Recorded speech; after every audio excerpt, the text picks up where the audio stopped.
ఇక్కడ బోటీ కర్రీ గానీ chicken curry గానీ టేస్ట్ అయితే అద్దరగొట్టేశారు. హలో మాస్టర్, నేను మీ సాయిరామ్ బోక్సే. ఈ రోజు మన అమలాపురంలో కొత్తగా ఓపెన్ చేసిన తిన్నంత భోజనం అన్న స్టాల్ దగ్గరికి అయితే వచ్చాం. ఫస్ట్ ఇక్కడ ఏమేమి ఐటమ్స్ ఉన్నాయో ఒకసారి చూసేద్దాం. చేపల పులుసు, తలకాయ కర్రీ, మటన్ కర్రీ, బోటీ కర్రీ, చికెన్ కర్రీ. కర్రీస్ అయితే చూసేసి ఇంకా మెనూ విషయానికి వచ్చేస్తే 3 కర్రీ కాంబో అయితే తీసుకున్నారు. కాస్ట్ అయితే 200 పడింది. ఒక టోకెన్ అయితే ఇచ్చారు. 200 కాంబో విషయానికి వచ్చేస్తే వైట్ రైస్, బగారా రైస్, రాగి సంగటి, 3 కర్రీస్ అయితే ఇస్తారు. ఫస్ట్ రాగి సంగటి చికెన్ కర్రీతో ట్రై చేస్తారు. టేస్ట్ అయితే మాత్రం చాలా అంటే చాలా బాగుందండి. Next bagara rice with mutton కర్రీతో ట్రై చేస్తారు. దీని టేస్ట్ బానే ఉంది. నెక్స్ట్ అయితే బోటీ కర్రీతో ట్రై చేస్తారు. దాని టేస్ట్ అయితే మాత్రం చాలా అంటే చాలా బాగుందండి. మీరు ఎప్పుడన్నా వస్తే మాత్రం బోటీ కర్రీ మాత్రం మిస్ అవ్వకండి. చికెన్ కర్రీ కూడా చాలా బాగుంది. వైట్ రైస్, బగారా రైస్, చేపల పులుసు ఎంతన్నా వేసుకుని తినొచ్చు, అన్లిమిటెడ్. అడ్రస్ విషయానికి వచ్చేస్తే చంద్ర బ్రదర్స్ ఆపోజిట్ లోనే ఉంటుంది. మీరు ఎప్పుడన్నా ట్రై చేస్తే ఎలా ఉందో కింద కామెంట్ చేయండి.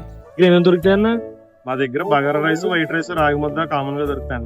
దానికి అడిషనల్ గా చికెన్ కర్రీ, మటన్ కర్రీ, బోటీ, తలకాయ, చేపల పులుసు. చేపల పులుసు నెల్లూరు చేపల పులుసు అన్న మన రెగ్యులర్ చేపల పులుసు లా ఉండదు, చాలా స్పెషల్ గా ఉంటుంది. ఒకసారి ట్రై చేస్తాం.